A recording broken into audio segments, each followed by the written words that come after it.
The anime begins when the protagonist's life, Hiraku Machio, comes to an end after 39 years due to a terminal illness, and he finds himself before the god who rules the world. This god tells Hiraku that his life has been nothing but immense hardships, and he admits that the fact he lived such a horrible and cruel life is his own fault, due to a mistake he made. Therefore, to compensate for his mistake, he offers him the opportunity for a new life, with a healthy body free from any illness or disease. The god asks if he has any requests, and after thinking it over, Hiraku becomes excited and responds that he wants to try farming. Since when he was confined to his hospital bed, he greatly enjoyed watching a program on TV about an idol's farming experience. He clarifies that he couldn't be very sociable in his previous life, so he would love to cultivate in a peaceful place far away from civilization. The god comments that agriculture falls under a different jurisdiction, but he will still try to make it happen. With that said, he makes a quick call to the god of agriculture, arranging everything within seconds. Upon finishing, he assures that everything is ready and tells Hiraku that he will grant him a new life and a healthy body. Furthermore, he has obtained permission from the god of agriculture and will bestow upon him the power of the omnipotent farming tool. Without explaining any further, the god sends the protagonist to his new life, and Hiraku awakens with a healthy body in the middle of a forest in an unknown world. The boy is surprised to be able to move his body normally after being confined to a hospital bed for so long. Hiraku stands up excitedly, determined to start his new farming life. He soon remembers the power the god mentioned, and with just a thought,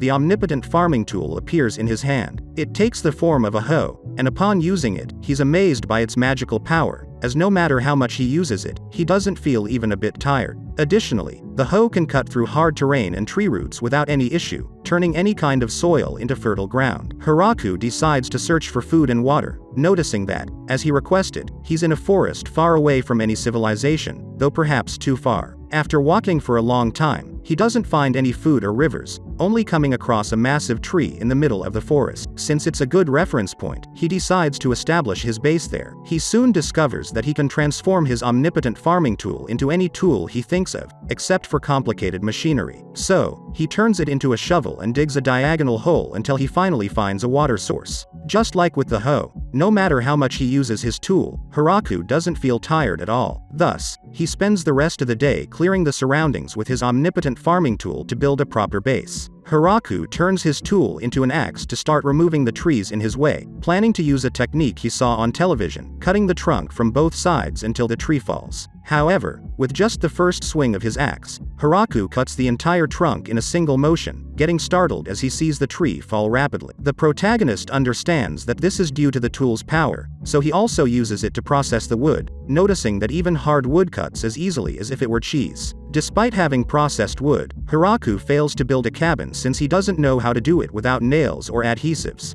To his misfortune, he notices that it's already getting dark, and in his desperation, he tries to create fire but fails completely. With no other option, Hiraku digs a hole in the trunk of the massive tree as a temporary shelter. There he spends his first night in this new world, carving things out of wood with his tool, which he transformed into a chisel. At dawn, the protagonist continues clearing the area for his field, not feeling tired or hungry at all while using his tool. Still, he thinks it's necessary to keep looking for food, but unexpectedly, a giant wild rabbit jumps toward him. Hiraku instinctively defends himself with his farming tool and ends the rabbit's life even though he hadn't planned on it. Though it was accidental, Hiraku takes advantage of it to have his first meal in this world, feeling somewhat sad about the rabbit. Shortly after, he constructs a bathroom and starts plowing the land in his field, thinking about all the kinds of vegetables he could grow. Hiraku gets excited, plowing 3 fields, but when he finishes, reality hits him, and he realizes he has no seeds to plant. Resigned, he decides to go to sleep and search for seeds in the forest the next day. However, the next morning, he's amazed to see sprouts in all of his fields, probably thanks to the power of his tool. Even though he doesn't understand how that happened, Hiraku decides to protect his fields from the giant rabbits and other potential monsters. So, he constructs a fence around the area and then digs a trench outside the fence. As the days go by, the protagonist notices that his crops grow faster when he waters them with the watering can he fashioned from his farming tool. He also manages to finally build a small cabin after much struggle, so he stops sleeping in the tree trunk hole. One day, the protagonist encounters a seemingly injured pair of dogs outside his base. Seeing that the animals don't seem to want to attack him, he places a plank for them to cross the trench and enter his property. He then feeds them with the meat of a wild boar he had hunted earlier in self-defense. He also lets them sleep in his cabin, as one of the dogs turns out to be a pregnant female. The next morning, Hiraku peeks into the cabin and is delighted to see 4 new puppies. Excited, he offers the dog couple the best part of the wild boar as a celebration. Time passes, and the dogs settle into the small cabin, so Hiraku decides to build a larger one for himself. The protagonist decides to name the dogs, naming the male Kuro and the female Yuki. Soon, the first crops from his field are finally ready, and Hiraku manages to harvest tomatoes, which even Kuro and Yuki enjoy. As his farming life progresses further, the god who sent him there decides to see how he's doing. But the god is horrified to see that he accidentally sent him to a dangerous forest filled with deadly monsters, called the Forest of Death. Unfortunately, there's nothing he can do about it since interfering in a life that has already begun is a rule violation. The god laments having made another mistake, hoping that Hiraku can forgive him when he returns to him as a spirit. As time passes, Hiraku's crops progress, and he discovers how the almighty tool works when it comes to planting. By tilling the soil with the hoe, he finds that the plants he's thinking of will grow in that soil without the need for seeds. He even manages to plant fruit trees, although he knows they will probably take years to grow. Hiraku enjoys his farming life, and since everything is thanks to the gods, he decides to carve 2 wooden statues, one of the god who rules the world, and another of the god of agriculture. Despite being alone, the protagonist manages to enjoy his time much more thanks to the dogs, who strangely have a horn on their heads. Hiraku doesn't give it much thought, assuming that's how dogs are in that world. Kuro helps him a lot in navigating the forest, using his sense of smell to ensure they don't get lost. Thanks to this, Hiraku finally finds a river, which he plans to connect to his base through a path, although it's a project that will take time as the river is a 30-minute walk away. Therefore, the protagonist focuses on his base, clearing more forest to expand his fields and plant things he'll need. Hiraku loses track of time as the days go by, not knowing how long he has been living in this world. One day, it suddenly starts to get cold, so he decides to prepare for winter. He tries to create a coat from the giant rabbit skins but dismisses the idea due to their terrible smell. Hiraku resigns himself to staying in his house by a campfire when winter arrives, but one day he encounters a giant spider. This spider demonstrates its skill in weaving with its web, creating beautiful high-quality fabrics that amaze Hiraku. The spider begins to live in the large tree, so Hiraku names her Zabuton and feeds her with potatoes from his fields, as they are her favorite. Over time, he discovers that Zabuton not only knows how to make fabric but also makes clothes very well. She even manages to turn the abandoned animal skins into something beautiful that will keep him warm in winter. She also makes curtains for his cabin and sheets that Hiraku uses to create a comfortable leaf bed. Thanks to that, when winter arrives, Hiraku spends his days more comfortably in his cabin, although he starts to feel somewhat lonely. Before long, winter ends, giving way to spring. One day, Kuro and Yuki's offspring venture into the forest for a while. While it seems sad to the protagonist, a few days later, the dogs return. It turns out they went to find mates. As the number of dogs increases, so does the number of spiders, as Zabuton appears one day with a bunch of baby spiders. This only brings joy to Hiraku, who starts expanding his fields even more as he now has more mouths to feed. One day, the protagonist hears Zabuton sounding an alarm by striking a piece of wood with a small hammer, indicating an intruder is approaching. Kuro guides Hiraku through the forest until unexpectedly, he comes across a young albino girl being cornered by his dogs. The girl seems very frightened and asks Hiraku for help. However, when he approaches her, she suddenly leaps toward him and bites his neck. After drinking his blood, the girl grows suddenly, transforming into an older girl. The dogs attack her again, and Hiraku stops them, realizing that the albino girl has returned to her small form. She explains that she drank his blood only to regain her strength, as she had used too much energy and couldn't maintain the form of her body or her clothes. Seeing that the little vampire is actually harmless,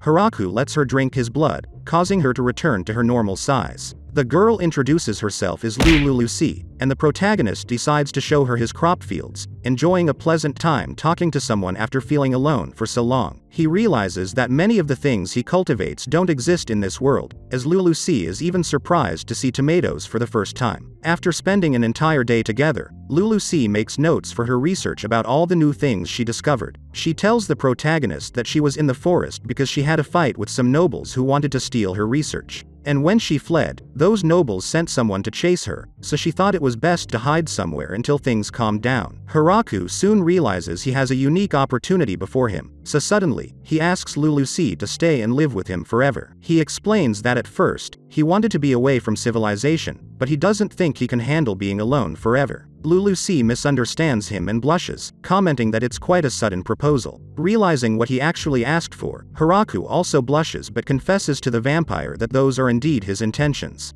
Lulu-C then accepts and starts living with Hiraku, helping him in many ways, such as using magic to place lights in the dwelling. She also helps him obtain salt to improve the quality of the food, something Hiraku hadn't managed to acquire in this world. After a while of peacefully living together, Zabuton sounds the intruder alarm again. When both of them investigate, they come across an angel in the same situation Lulu-C was in the first time, crying and surrounded by the dogs, who attacked her in self-defense. Hiraku helps the girl, but he's surprised to see Lulu-C trying to flee and hide from her. Upon seeing the vampire, the girl exclaims for her to stop running and let herself be caught once and for all, but this only prompts the dogs to attack her again. With no other option, they gather to talk more civilly at Hiraku's house, and both girls discuss how ruthless those dogs are. The girl introduces herself as Tia, an angel belonging to a powerful warrior race that used to be objects of worship. Lulu-C introduces Hiraku as her husband, though this makes her blush quite a bit and surprises Tia. It's explained that Tia is the person the nobles sent after Lulu-C after she blew up their place due to her dissatisfaction with them. After conversing for a while, Tia is surprised to see how much Lulu-C has changed, as she admits her mistakes and even acknowledges that Tia is slightly stronger than her. Both of them reach a silent agreement of peace, and Lulu-C takes the opportunity to show Tia the place in the crop fields.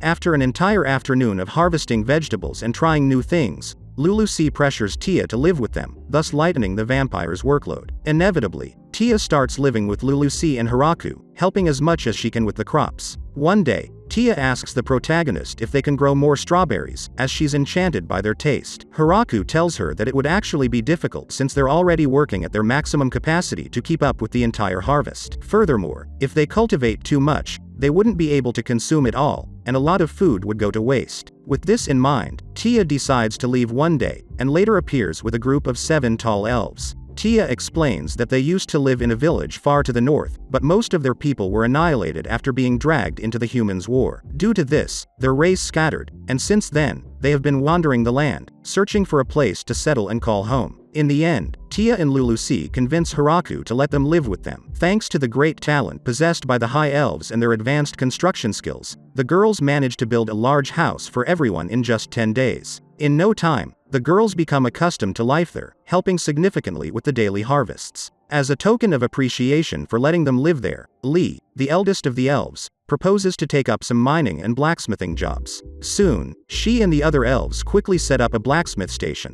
where they craft very useful items for Hiraku, such as quality iron pots. The girls also bake bread using the wheat fields of Hiraku, providing their own natural yeast. While enjoying the bread with the girls, Hiraku suddenly becomes curious, and despite having lived there for a long time, he asks Lulu-C if the land they are on belongs to someone. Lulu-C replies that she doesn't think so, but technically, the forest is under the control of the Demon King. Hiraku is alarmed to hear that, but Lulu-C reassures him, saying that if he built everything himself, then the land belongs to him, as that's how things work there. With this clarified, everyone continues to live there peacefully. Hiraku constructs a massive pond, and with the help of the girls, he manages to create a water connection to the river he wanted from the beginning. Thanks to this waterway, Hiraku obtains a variety of fish from the river, and after a long time, he manages to cook fish. He also decides to build a rice paddy with the help of all the girls, and to his surprise, the rice plants grow much faster than he expected. Therefore, he wastes no time and processes all the rice. After the lengthy procedure, Hiraku finally manages to cook rice for the first time in this world, preparing rice balls filled with the fish he acquired earlier. The girls are completely enchanted, to the extent that they even leave the protagonist without food. The next thing Hiraku decides to build is a place where he can take hot baths to relax and stay clean. The idea seems a bit strange to the girls since they all use their magic to stay clean. Still, as the protagonist can't use magic, he decides to carry out his idea and quickly builds a well-equipped bathhouse with a washing area and a huge tub. He also creates a sewage drain filled with slimes that feed on waste products and dead organic matter, purifying it. When everything is finally ready, Hiraku teaches the girls how to use the bathhouse, and after a long time, he gets into the bathtub, entering a state of relaxation and happiness, as he can't even remember the last time he was able to take a bath, not even in his previous life. However, his peace doesn't last long, as the girls also enter the bathtub, making the protagonist very nervous and tense. Despite suggesting the idea of building a separate bathhouse for men, the girls reject it, exclaiming that it would be unfair for him to have a bath all to himself. Days later, Hiraku's dogs find another 5 tall elves who used to live in the same village as Lee and the others, but they haven't been seen for about 200 years. After the harsh journey they had to endure, Hiraku suggests that they live with them as well. The girls celebrate, and in no time, they begin building an even larger house. After a while, they complete the construction of the new house, much bigger than all the others they've built. The enormous and astonishing house even features a basement for storing food and firewood, and an upgraded room just for Hiraku. The protagonist carves 2 statues of Kuro and Yuki to place at the entrance of the grand house, and as a celebration, he decides to prepare something new a few days later. With the help of Tia and Lulusi, he gathers various spices and soon prepares a delicious curry with Lee's assistance. Everyone is more than delighted with the new dish, to the point that they finish it all in no time. The days pass, and winter begins to approach, so the protagonist prepares for it by storing more than enough firewood and asking Zabuton for extra blankets. Meanwhile, Lee and the elves work at the forge and other projects, while Tia and Lulusi focus on preserving food for the winter. Hiraku also sets up snow storage to keep the vegetables fresh during the winter. Despite everyone's efforts, the protagonist becomes a bit discouraged when he sees that he's the only one who can't use magic. Lulusi explains that even the most basic magic requires study, so it's normal for him not to be able to use magic. Hiraku explains that he just wanted to be able to do more, as everyone else does incredible things with magic, while he's only working in the garden and cooking. Lulusi tries to cheer him up, assuring him that he's the most incredible of all because he's the first and only one who has managed to live in that forest for such a long time the way he has. When winter arrives, everyone takes refuge in the house, entertaining themselves with board games that Hiraku prepared in advance. The girls show their competitive side after grasping the game rules. Even Kuro and Yuki have their own game of chess and defeat Lulusi in another match shortly after. So, they spend the winter playing a variety of board games until the snow finally melts and spring arrives. The protagonist finally enjoys the pleasant warmth of the season with Tia and Lulusi, but their peace is disrupted when Zabuton sounds the alarm repeatedly. Noticing something flying in the sky, Tia and Lulusi are greatly alarmed to see that it's a wyvern. Both immediately assume a defensive stance, creating a massive force field to counter the wyvern's attacks. Still, several flaming debris fall near the crop fields, so Lee and the elves take care of extinguishing the fire. Tia questions whether they should attack, but Lulusi admits she's not even sure if they can break through the wyvern's barrier together. Hiraku is conflicted, thinking of a way to scare it away since they can't flee as the creature would follow them from the sky. The situation is dire, but Hiraku puts his worries aside, convinced that the most important thing is to protect everyone. As soon as he thinks that, his all-powerful agricultural tool suddenly transforms into a spear. Despite not understanding how he did that, Hiraku doesn't waste time and forcefully throws the weapon towards the wyvern. The spear is launched with strength, managing to break through the wyvern's 3 protective barriers and destroying one of its wings. Tia and Lulusi watch in shock, not believing what they're seeing before their eyes. The powerful spear returns to Hiraku's hand, and he throws it again with even more force, this time the weapon piercing through the wyvern completely. The beast falls in the forest, so after checking for major damages to the buildings, the protagonist and the girls head to find the wyvern's corpse. Upon finding it, Hiraku asks many questions with a serious expression, questioning whether there's a possibility that someone specifically sent this wyvern to attack them. The girls assure him that even though encountering such a large wyvern in that area is very rare, it's highly unlikely that someone sent it, since no one would send such a rare and valuable creature on their own. So, it's most likely that it was just a wild creature acting alone. With all their doubts clarified, the tension dissipates, and Hiraku suddenly asks if they can eat it. Later that day, the protagonist cooks the wyvern's meat, while the girls tell him that this meat is considered a rare but valuable delicacy. Everyone enjoys the exquisite wyvern meat, prepared in various ways by Hiraku. While savoring the meal, Lulusi asks Tia if she could have blocked an attack from the spear that Hiraku used earlier. Tia responds that it would have been impossible, as a single strike from that spear pierced through a wyvern's 3-layered barrier and then went through its chest. Both of them then realize that they were really lucky that Kuro and the dogs were the first beings they encountered upon arriving in the forest. On the other hand, the scene shifts to the Demon King's castle in the demon realm of Galgardo, where Bezel, Randon, and Gratz, 3 of the 4 great generals of the Demon King, gather. The 3 discuss the report they received about the wyvern that was downed in the Forest of Death. None of them want to believe the report, saying that it's impossible for a wyvern to have been taken down. because if such a beast approached their realm, it would be enough to mobilize all their military forces. Beazle explains that according to the report, the massive wyvern was attacked from the ground and killed in 2 strikes.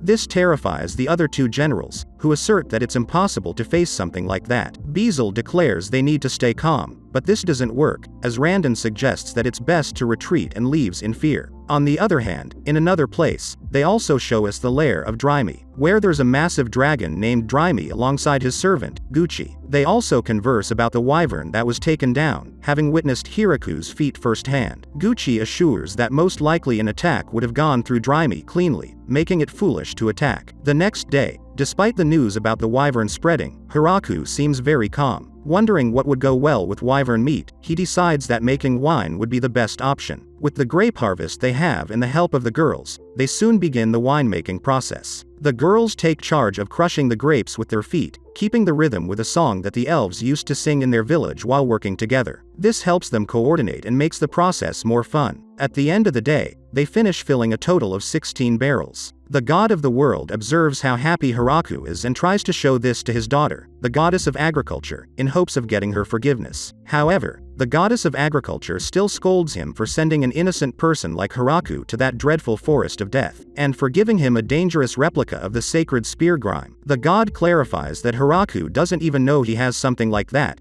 and for now, he's only using it as a farming tool. Plus, he asked for permission from the beginning. The goddess becomes furious and exclaims that she never told him she would give the spear to a human. She explains that the spear should drain all of Hiraku's life force and instantly kill him. But the god replies that this hasn't happened because Hiraku probably has super fast healing abilities due to the healthy body he was given. Still, the enraged goddess declares that he has been quite careless, so as a punishment, he'll have to sit in one place for 300 years. Back to the protagonist, he hears Zabuton sounding the alarm, and shortly after, he encounters a little vampire in the forest again. Seeing her, Lulu C is greatly surprised because she's her younger sister, Flora. They quickly bring her to the house, and she explains that after hearing that Dangerous Angel was pursuing Lulu C, she decided to follow her there. She also comments that it seems strange that someone like Hiraku is her sister's husband because something doesn't quite fit at first glance. Lulu C assures her that despite his harmless appearance, Hiraku is the one in charge there, the master of all those hellhounds she saw,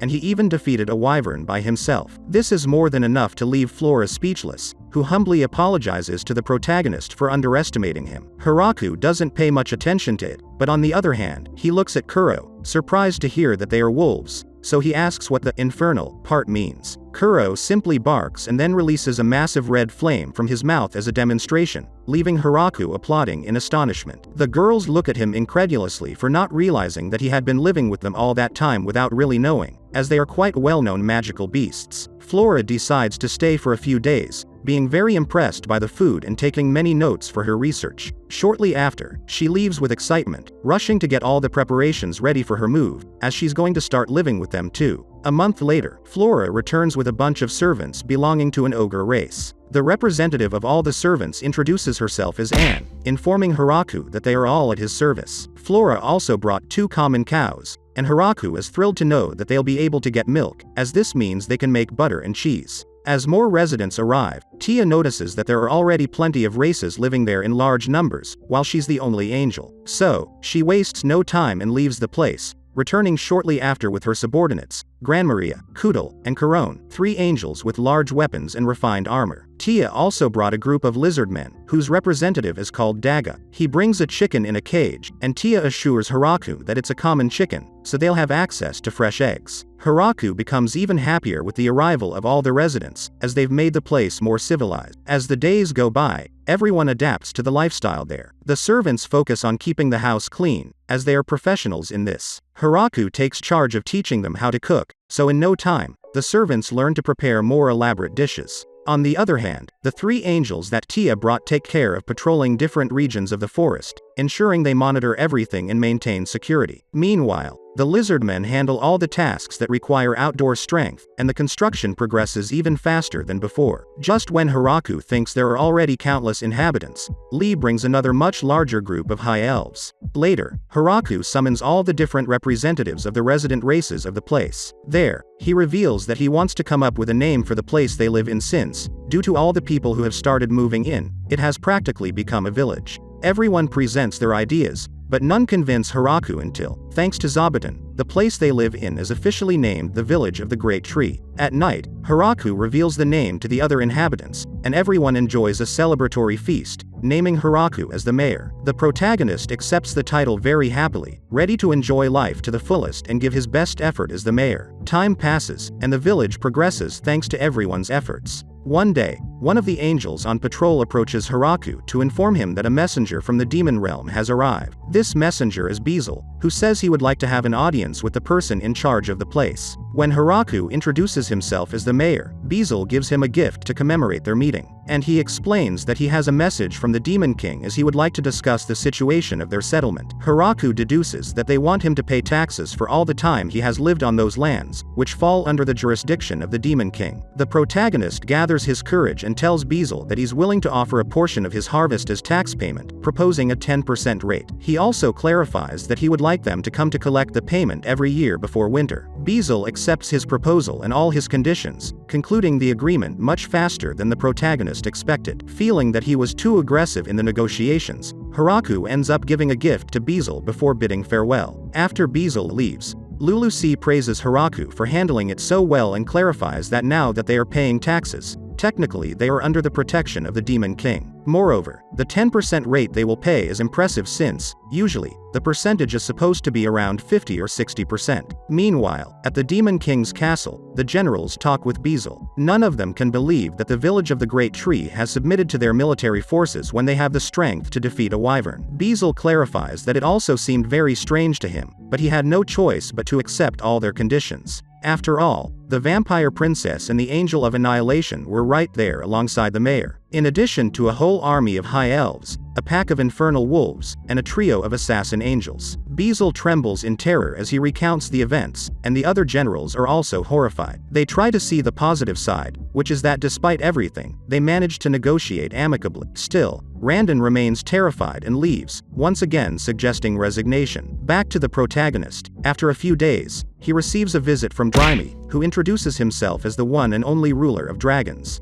The assistant of the great dragon presents a valuable gift to Hiraku and explains that his master's lair is located to the south of that place. And despite the considerable distance, they consider themselves neighbors, so they've decided to offer a formal greeting. Hiraku then invites them in, and Dryme takes on human form. Despite being very tense at first, he relaxes completely after trying the wine. Soon after, both visitors depart, with apples as gifts that Hiraku bestowed upon them. Due to all the visits they've been receiving, Hiraku decides to build a guest house for visitors, with a capacity for 30 people. Additionally, not to startle the visitors, they create a bell for Zabuton so they'll know whether a visitor or an enemy is approaching. They establish a complete welcoming group and a protocol for receiving guests, and soon their preparation is put into practice sooner than expected. Because shortly after, they receive a visit from a group of beastmen from a place called Howling Village. They express their desire to establish relations with the Village of the Great Tree, so Hiraku receives them appropriately to discuss the matter. The next day, Garf, the representative of the group, talks to Hiraku and tells him that they want to trade products made from the minerals they extract in their village. Products like paints, silverware, glassware, and more things that they would like to exchange for food. Seeing all that they offer, Hiraku gets excited and quickly agrees to do business with Howling Village. Dryme agrees to transport them all and carry the merchandise in exchange for a barrel of wine. Days later, they return from Howling Village after having exchanged all the merchandise.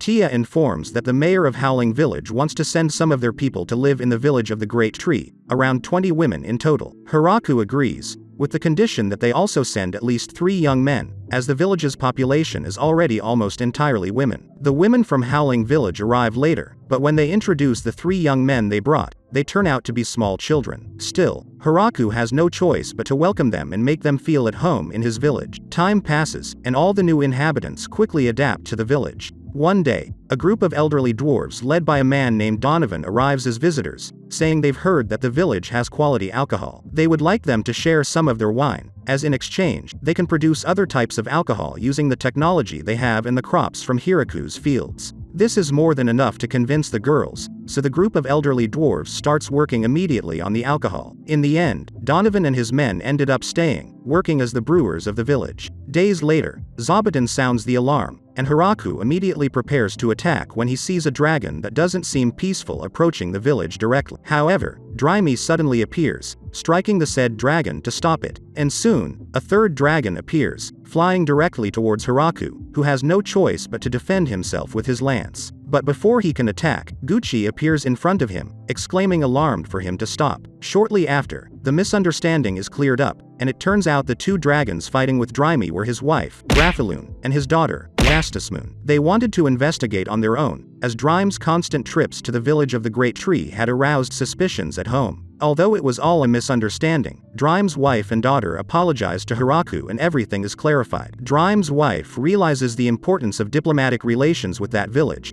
as despite their lack of numbers, they possess the necessary power to challenge them. Therefore, Grafaloon decides it's best for her daughter to start living in the village, to ensure a friendly relationship with them, so that power doesn't turn against them. So, in no time, Lastismoon becomes a resident of the village of the Great Tree and nervously introduces herself, asking to be called Lasty. The girl starts working in the village, but almost everything she does ends up destroyed or in a mess due to her monstrous dragon strength. Still, Hiraku finds the perfect job for the girl and leaves Lastismoon in charge of handling the village's diplomatic relations. This is due to the fearsome reputation of the dragons, who apart from having power, possess incredible knowledge and wisdom. The news of Lastismoon's arrival in the village of the Great Tree reaches the Demon King's castle. There, the three generals discuss that due to the growing military power in that village, they should keep an eye on them, being careful not to be discovered, or it could be considered an act of aggression. Bezel comes up with an idea, and shortly after, decides to send his daughter, Florem, to live in the village to investigate without raising suspicions. The girl was very confident it wouldn't be a big deal, but she soon realizes the overwhelming military power of the village, so she simply continues to live there peacefully. One autumn day, the girls get very excited when they hear Hiraku mention seafood for the first time. And as they always take food seriously, they all start investigating and mobilizing immediately. Florem comments that there's a port city within the borders of the demon realm to the south of the village, where they trade a lot of oceanic products. Lastismoon offers to fly her there, so they both leave immediately. 3 days later, they return with Michael Gorun, the president of the Gorun Company. As a very skilled merchant, the business is conducted in record time, and soon Hiraku obtains different varieties of sea fish.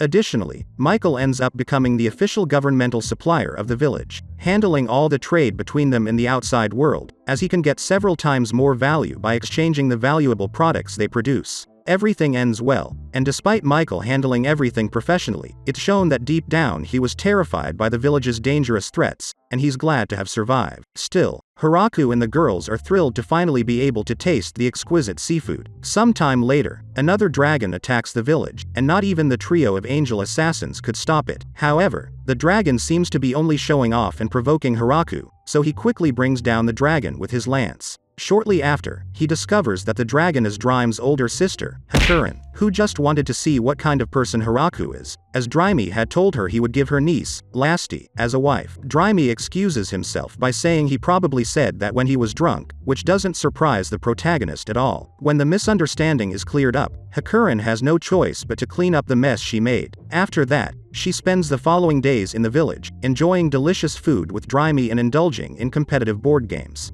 On the other hand, in the Demon King's castle, the generals are filled with terror and concern. They have received reports that the ancient dragon Hakurin was seen in the village of the Great Tree. So now that village possesses enough power to conquer an entire country. Demon King Galgardo hears all of this, but he's not even interested in the matter. Instead, he comments on being worried about his daughter, as she has been in a bad mood lately, and he fears she might be going through a rebellious phase. Gratz tries to get back to the important matter and warns that they need to focus on preparing their military forces immediately. But when he tries to talk to Randon, he realizes that Randon has fled, leaving his resignation letter half written on the table. After a while, Hakurin ends up staying in the village of the Great Tree, becoming a teacher and teaching reading, writing, and math to the children of the village. One day, a group of Lamia girls visit the village, bringing treasures and asking for their lives to be spared. Because one day, they were forced to flee their homes when the children of Kuro and Yuki invaded their territory. Even though the wolves didn't know what they were doing, seeing the trouble they caused, Hiraku accepts the offerings from the girls, and in return, gives them some crops. The Lamia girls end up becoming trusted neighbors and establish a delivery service to transport the village's commercial products. This causes trade with other cities and areas to increase significantly. Thus, the village reaches a new level, and Hiraku decides to plant even more crops. On the other hand, in the Demon King's castle, 3 girls ask the princess to start gathering their troops immediately before it's too late. Because the military power that the village of the Great Tree is accumulating is alarming, and they might be plotting something very bad. Moreover, they are probably keeping Florem there to use her as a hostage if needed. Convinced by the words of the 3 girls, the princess decides to take action, saying that they must defeat that village and save Florem. On her side, Florem takes care of the village's accounting and works peacefully in her office. But she soon receives a visit from her father, who informs her that the Demon King's daughter, Princess Yuri, is gathering troops and preparing for a military campaign against the village of the Great Tree. Bezel reports that the princess's forces will mobilize the next day, and they amount to 300 men. Florem gets upset,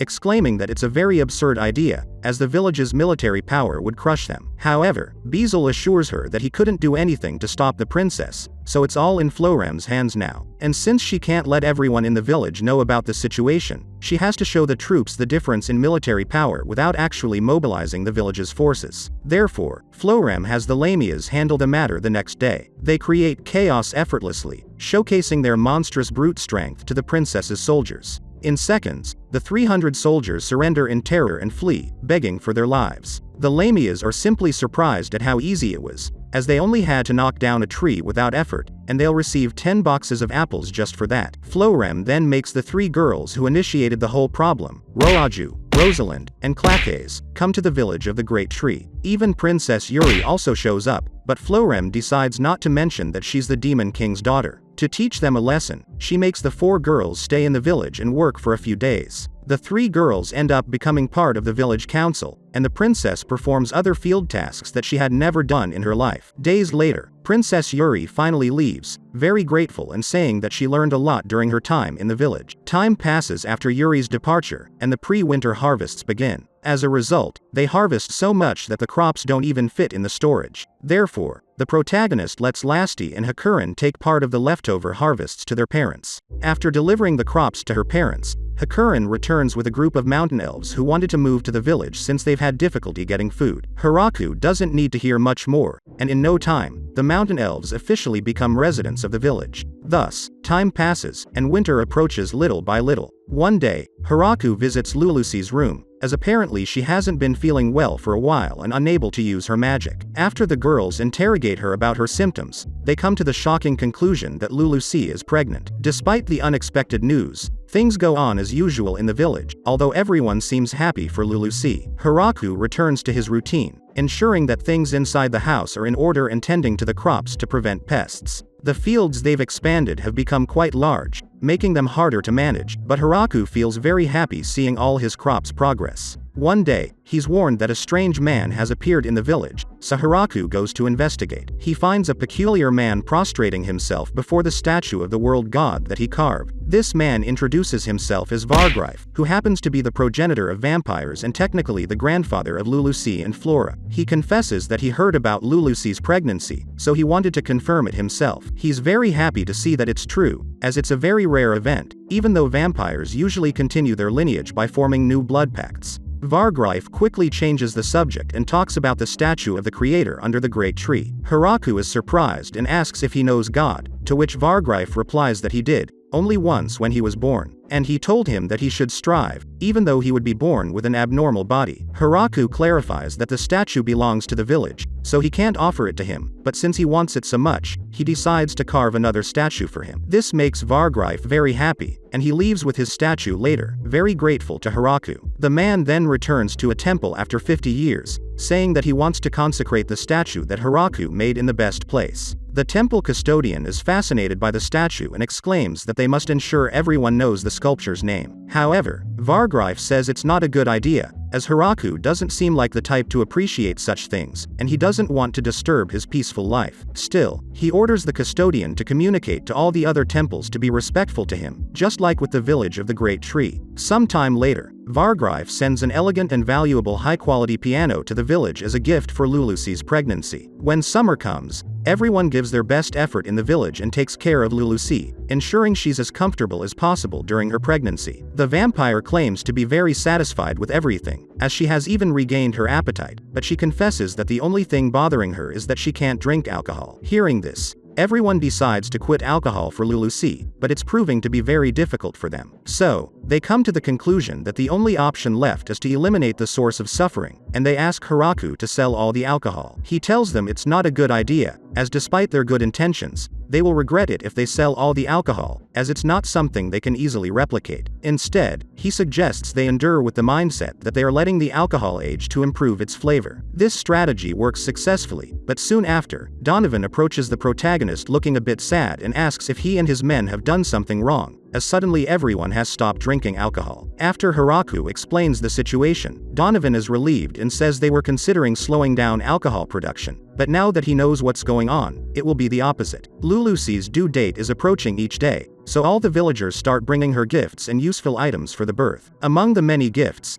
there are baby clothes made by Zobatan's children, and a wooden hammer that Donovan gifted her. Despite not understanding the gift, he asked her to trust him, as it would be useful later on. Sooner than expected, Lulusi starts feeling strange suddenly, and labor begins. Immediately, all the girls mobilize to bring everything necessary and assist with the birth. And when the time comes, Hiraku decides to wait in his room, as he can't do anything to help and has truly panicked. Due to nerves, he decides to go for a walk and sits inside the hole he dug in the tree on the first day he arrived in this world. There, he remembers that when he was alone, he used to want to live in a place of his own, away from others, but now many people accompany him and he couldn't be happier about it. After that, time passes in an instant until the morning, and when the protagonist goes to see Lulusi, he finds her holding a small albino baby. Hiraku holds the baby, surprised to realize that he has indeed become a father, something he never considered possible in his previous life due to his illness. Hiraku holds his son very happily, wishing for him to grow up healthy and strong. Lulusi also looks very happy and tells him that they will raise him together to ensure that, despite appearing as a normal baby, Hiraku and Lulusi's son ends up being half vampire, and they name him Alfred. A week later, the protagonist continues to work in the village, which is constantly growing more and more. And due to how much everyone has worked to help build the village, Hiraku decides to do something to thank everyone for their kindness. So, shortly after, he gathers everyone to inform them about a new system he wants to establish for the village. He awards each person a reward medal as gratitude for their hard work in helping build the village. These medals are the new currency of the village of the Great Tree,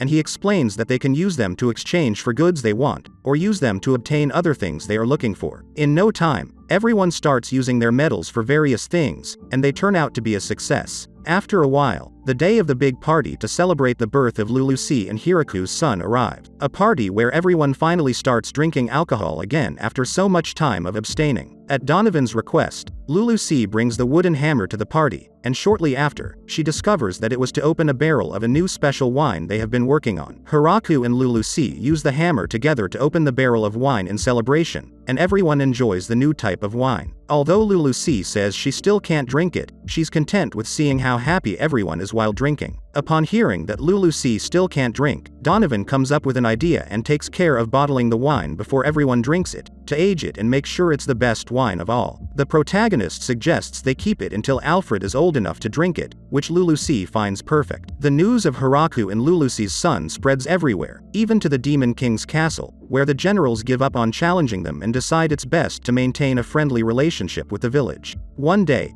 Tia talks to Hiraku about something that Grandmaria and the others brought up. Many people from different places who need a home want to start living in the village. In total, there are more than 100 people seeking a place to live. Hiraku says they would need another village like the one they already have if they want to accommodate so many people, and that would be a lot of work. Still, the girls insist on the idea, promising to give their best efforts. This is because the village of the Great Tree has saved them all, so if someone needs help, they can't leave them alone. With this decision made, everyone gathers to plan the future of the village of the Great Tree together. And that's how the first season of this anime ends. If you've reached this part of the video, let me tell you that you've been one of the few people to make it this far. So comment the word farmer in the comments. Remember to subscribe to not miss any videos. With that said, see you in the next video.